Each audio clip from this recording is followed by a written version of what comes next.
I feel like every time I blink, I'm back in Sao Paulo. I've flown all kinds of combinations of airlines in and out of this fascinating aviation hub, but there was one carrier that I couldn't wait to revisit. LATAM serves as Brazil's flag carrier along with other Latin countries, but we covered that earlier this year and loved it. No, today's video will focus on the airline based just an hour up the highway, Azul Brazilian Airlines. Still in the state of Sao Paulo, I welcome you to Campinas, where we find Viracopos International Airport, which translates to overturn glasses or get very drunk. It's actually meant to be named after its local neighborhood, and until 1985 it was actually the main airport serving Sao Paulo, until Guarulhos took that title, still being a major cargo hub, but the airline service is now limited to Gol and Azul, which has their main hub and only long-haul flights from here. So come along with me on their flagship route on their flagship aircraft, as we fly their A330neo business class from here in Campinas to Lisbon, Portugal. As mentioned, only 2 airlines fly from here, and Gol is such a small part of the operation that it might as well be the Azul International Airport. I mean, of the 8 check-in rows, it looked like only 1 was set up for Gol. Of the rest, Azul had them split up so that most of them were for economy passengers. Then off to the left side, closer to immigration, was a specific set of desks for international passengers and a few for business class passengers. This is because international passengers had to go through a document check and get a sticker on their passport, and the business class is over here because it's only found on their international fleets, as the narrow bodies only have economy and extra space seats. With that complete, I went through security and outbound immigration, which only took a while because the group in front of me was moving at the speed of Mumbai traffic. Immediately in the terminal to the left is the Azul Lounge. Just up the escalator, we can check in and then slide open the big glass door to enter the lounge. The lounge isn't huge, but they only have about 8 flights per day that are fairly spread out. The far left is the children's area tucked in the corner where there's stuff to tire out the kids, and it looks like there were some just here. The area outside is designed for dining as it has high tops and counters along the wall, which are the best spots with the table in front of you. The buffet's in the back corner here with 3 walls, one wall having drinks with a self-serve bar, juice, and tea selection. The wall behind that has the soft drinks and water, and then the biggest wall along the back is the food selection. There's salad fixins, kinda, plus sandwiches and fruit. The dessert, basically cakes and pudding, are in the middle, and then bread to the left, including of course the pão de queijo. I also found out later there's a QR code to order food from the kitchen, even if the menu's small, only having a few items. There's more high-top tables in this area, but then behind the wall is some much more comfy seating with more couch-style seats, but no charging outlets.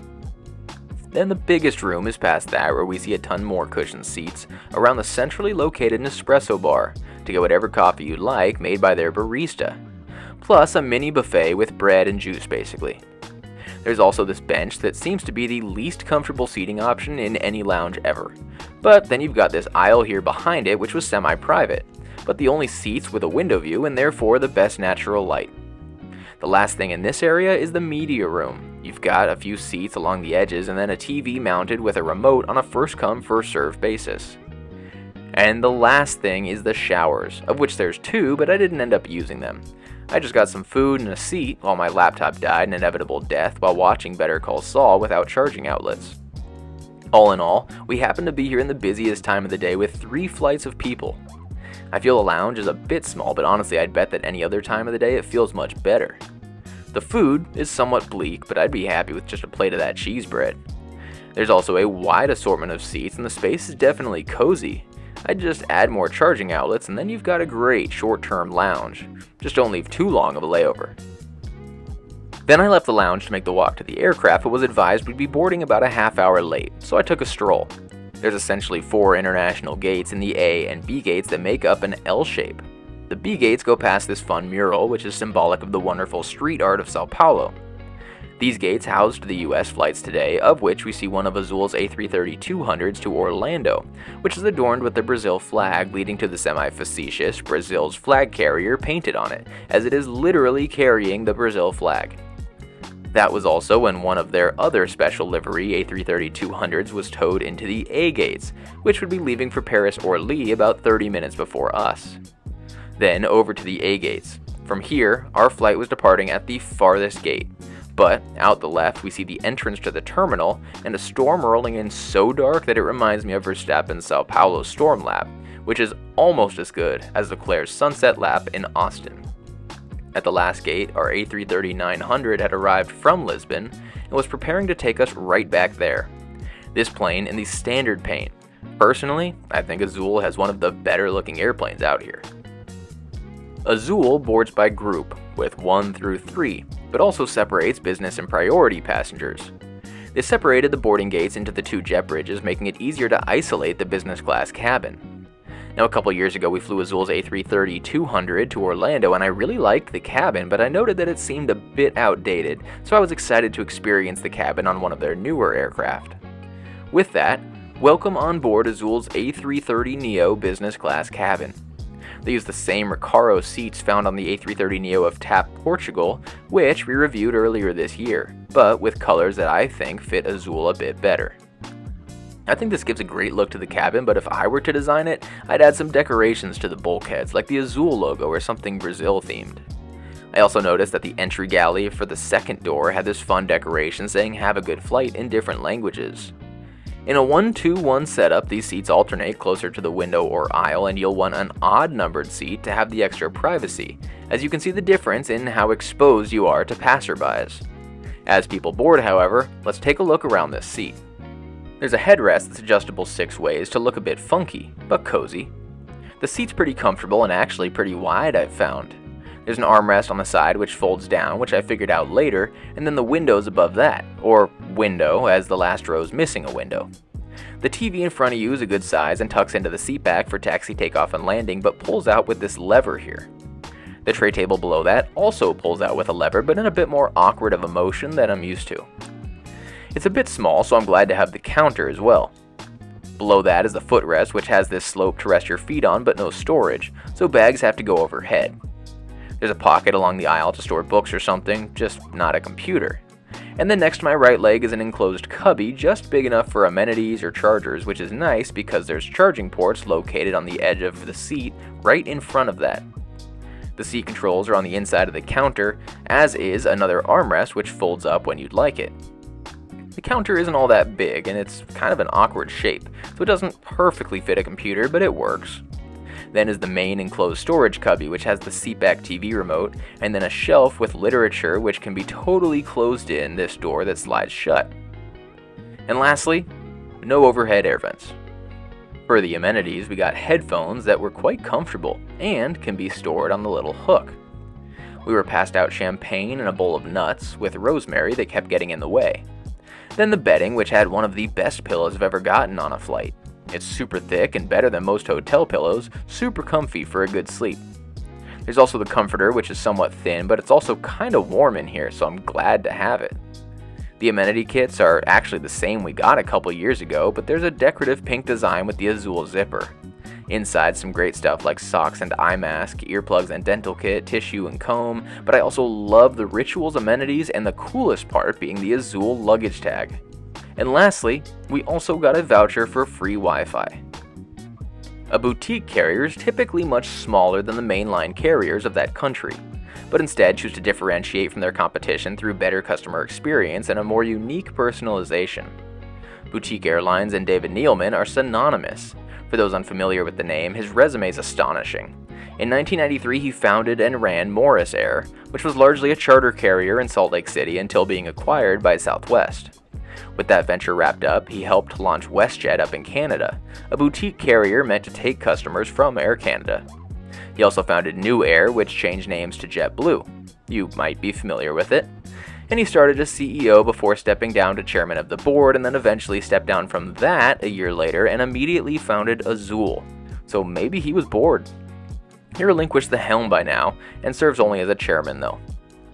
Being a Brazilian American, he now had airlines repping 2 of his countries, so to finish it off, he, and really him and a Portuguese investment firm, bought the controlling stake of TAP Portugal until 2020 when the state bought back the controlling stake.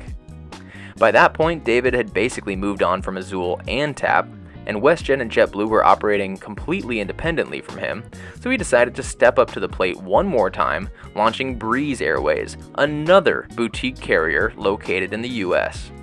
Plans originated pre-COVID, but they weren't able to fly until 2021. I feel that we've learned two things about David Neeleman by now.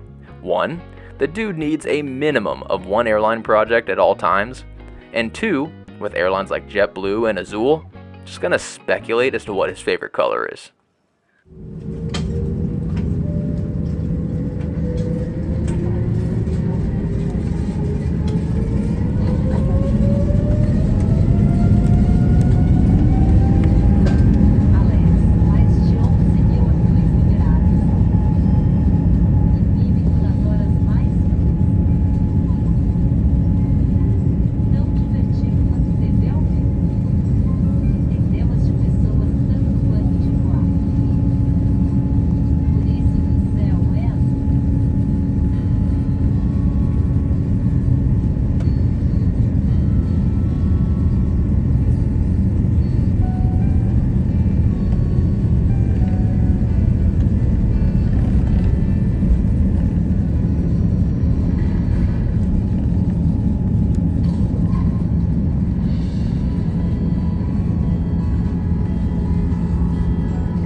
The in-flight entertainment has some good selections. After initializing the screen, there's a few tabs to choose from for entertainment. The TVs and movies were all under one tab with different genres, and there was actually quite a good selection of movies, and they did a good job offering some big titles and some more obscure ones. The TV shows were much more kid-centered, but there was other ones, not with full seasons, but a collection of episodes at least. They do have a playlist, but you can only add music, not videos. The map is also fully interactive with fun info about the flight. The Wi-Fi was easy to connect to, and there was a sticker on the seat to help set up the connection. It opened their portal automatically where you can see that messaging is free for everyone, but for us business class passengers we can put the code in and get free full flight Wi-Fi. And don't bother stealing it, I already redeemed it, and it was very, very slow. With some patience, you can do some basic communicating and browsing though. They passed out menus and took our orders before departure. It had a whole page introducing the cuisine on board, followed by the dining options for both meals on the flight, as we'll be getting dinner after departure and breakfast before arrival. The next page is all the wines available from France, Italy, and Portugal, and the last page is the rest of the drinks available, alcoholic and non-alcoholic. After the lights on the ceiling did a little show for us, cycling through about 5 colors, we were given hot towels and then the tablecloths so they could get dinner out of the way and maximize sleep. I started with water and a French Malbec because I figured it would pair better with my entree. You can also see how the countertop is useful for the computer while dining, even if it doesn't fit perfectly. They use a one-tray service for meals, which is unfortunate, but it's possible it's just because of that late departure time. We got a choice of breads and some fruit on the side to go with the salad, which was really just a couple of leaves with couscous and veggies, tomatoes, curd cheese, and a whole lot of carrots. The main course I chose was the filet mignon, and don't think you're getting this restaurant quality medium rare beef. It's more like the rock hard beef found on almost every other airline of the world. It came with butter beans and sausage, and yucca root with parsley and butter. It not only paired well with my Malbec, but also the engraved silverware. And then, to wrap it up, was a dessert, which was a coconut tartlet with a peanut brittle shell and a fun confection with the Azul logo on top. Honestly, not the best food I've had on an airplane. The flavors were dull, and the meat was rock hard. I did love the wine selection and the dessert, however. About 8 hours from Portugal, I wanted to set up the bed. Obviously, it does go all the way down flat and makes a perfectly flat surface connecting with the footrest. You just can't have things on the floor in front or it'll be crushed by the seat. Then you've got a great sleep surface. As mentioned, the seat is already wide and therefore leaves ample space for sleep. The pillow is a great size, so I didn't have to fold it or supplement with anything else. The comforter then covered the whole seat and was great for tossing and turning. The 2 armrests can fold down, which gives you even more space on your sides, but the same can't be said for the footwell, which was tight. limited space on your back, and nearly impossible to sleep on your side unless you stack your feet. I will say that in these odd-numbered seats, the privacy is really good, as you're almost entirely secluded. After dimming the lights, they passed out a water bottle for everyone who got thirsty overnight, and then I went to sleep. When I woke up, we were basically across the Atlantic, crossing Cabo Verde and looking out at the full moon, which illuminated the night sky like it was twilight the whole time. I should also note that besides the meal, the crew was only seen once or twice walking from one galley to the next, but never checking on passengers. Unfortunately, they didn't have any snacks or anything in the galley, but they said to let them know if we wanted anything. Just a bit of a bummer, because on their A330-200s, they had this fun bar section with Azul logo stocked mid-flight on the trip a couple years ago to Orlando. I also checked out the lavatory, which adorned a fun pattern on the floor, on par with the boutique brand, but the rest of the lavatory is a basic A330neo lavatory. Fortunately, they've got their signature hand soap and lotion, but the amenity shelf was just a half roll of toilet paper, unfortunately. About an hour and a half from landing, it was breakfast time. With only 9 hours en route, it seemed that most people opted to sleep through breakfast with our 8 a.m. arrival to Lisbon. I, for one, was wide awake and ready for that hot towel and then the glass of orange juice. With the tablecloth, it was time for the breakfast tray, which was once again a one-tray service. But at least this is more normal for breakfast offerings. I chose the omelet option for breakfast, which essentially was a ham and cheese omelet with baby potatoes and creamed spinach. It also came with a croissant, and then fresh fruit and choice of beverage. They also came by separately with yogurt and granola shortly after. Honestly, super tasty and well-rounded breakfast. But it also seems like most people chose the other option, which was just cold cuts and cheese, so to each their own, I guess. As discussed in the LATAM video from earlier this year, Brazil had a ton of small carriers, and then TAM, which was their main long-haul carrier. Through a collection of mergers, the three main players have been narrowed down to LATAM, GOL, and Azul. Azul was launched in 2008 by David Neeleman, primarily to provide affordable transportation and connection to underserved domestic markets in Brazil. At the time, they ran a poll to name the airline, and Azul narrowly beat out the name Samba, which would have ruined Neeleman's second blue-themed carrier. The airline first flew in December of 2008 as a publicly traded company with 5 Embraer aircraft, and 4 years later they began their merger push, acquiring Trip, Brazil's largest regional carrier, and then started code-sharing specific TAM flights a year later, mostly from Rio. Despite new agreements, mergers, and acquisitions, Azul still hadn't joined any alliance, but did sign an agreement with United Airlines and Star Alliance in 2014. I actually earned a good chunk of United miles and points towards status from this non-alliance flight today. A year later, through Neeleman, Azul became an equal partner in the joint venture of TAP Portugal, another Star Alliance carrier, at least until Neeleman's firm was bought out by the state 5 years later. 2014 was also their first international flights, launching services to Fort Lauderdale and Orlando a couple weeks later. Still, the only 2 U.S. destinations despite potential interest in others. As part of this new growth, they also modernized their fleet in 2015, ordering a ton of A320neos and Embraer 195 E2s, with the first deliveries set for 2020. Also, to assist in the growth, United invested $100 million, but right after that, the owning group of Hainan Airlines invested $450 million, still the largest single investor. This helped them buy up the assets to complete the merger of Avianca Brazil in 2019, right before the newest fleet arrived. Azul is currently Brazil's largest carrier by passengers carried, although if you separate the international market, it still ranks far below LATAM, as despite having 166 aircraft, only 9 of them are long-haul, although they are expecting some more A330neos to arrive soon. They have 54 short to medium-haul aircraft and 100 regional aircraft on top of that help them reach 161 destinations largely across Brazil, and some surrounding countries. Plus those long-haul destinations of Fort Lauderdale, Orlando, Paris, and Lisbon. What I do find interesting is they still haven't had a profitable year other than a couple small humps in 2015 and 17. But if the trend continues as it's going now, they should be profitable in the next year or two, especially since Viracopos' traffic reached an all-time high, essentially with Azul only. So if they do become profitable, what do they do with that? Personally, I don't see them expanding long-haul routes anytime soon, as they have a better fleet to accommodate medium-haul services. so maybe they join an alliance or build better partnerships. That's boring though, so let's play with the theory that they get the additional A330neos that they're seeking. China and Japan, Brazil's largest economic and ethnic connections in the present day, still lack Brazil connections. I seriously doubt Azul would ever try to get there, but I could see a route connecting somewhere like Los Angeles or San Francisco. You'd also think that with United's investment, they'd want to see Azul in one of their hubs to allow better connections.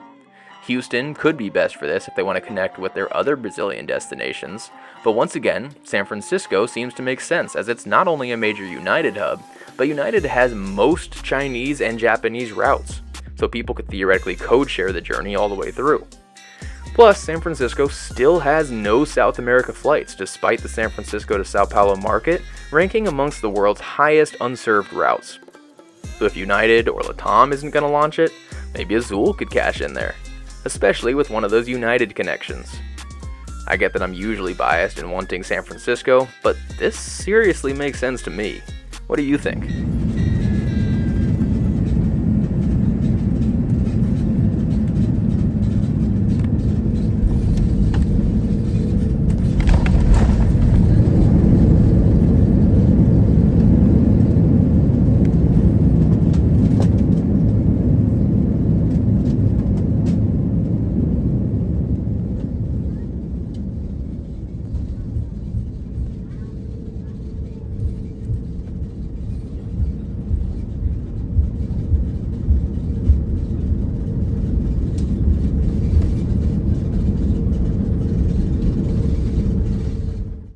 After a couple years, it was great to try Azul again. A lot of countries have their flag carrier that's been around forever and get a ton of investments. Those can be incredible, but the really fun ones are the boutique airlines that get to build their own name for themselves. This is how we get things like Starlux in Taiwan or Virgin Atlantic in the UK. Azul is a great representation of this in Brazil. Take one of the largest visionaries in the airline world, and then have him design an airline for his home country, and this is what you get.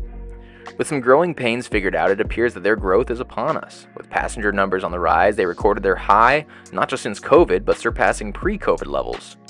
They almost have two separate operations though. They have their domestic and medium haul markets with no business class, and more like a budget carrier. And then their long haul product, which we've now tried on two separate aircraft types. First off, the Viracopos airport has become kind of the estranged sibling of the Sao Paulo airport system.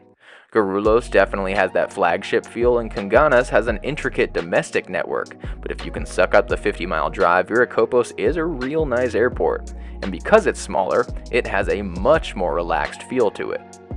The lounge is a bit small, but for a boutique airline of this relatively small size, I'm impressed. With ample seating and mostly snack-type food, it's got a private media room and showers. It's not a bad lounge for an hour or two. On board, the Recaro seats found on the A330neo are much better than the A330 Classic seats that we tried previously. The odd-numbered seats are definitely the way to go for a better privacy, but regardless of the seat, there's a great amount of space available for both counter space and enclosed space. It also makes for a very roomy bed with good width and privacy, and especially the great bedding, but maybe just a bit tight in the footwell. The food was honestly a bit anticlimactic. The menu looked incredible, but I feel like the food that was served didn't quite meet the standard I was expecting. So sure, it's not the best airline you'll find across continents, but there's one aspect left that we haven't discussed: the price. I booked this flight from Sao Paulo to Lisbon for less than $1,000. I paid $980 for a 9-hour business class journey.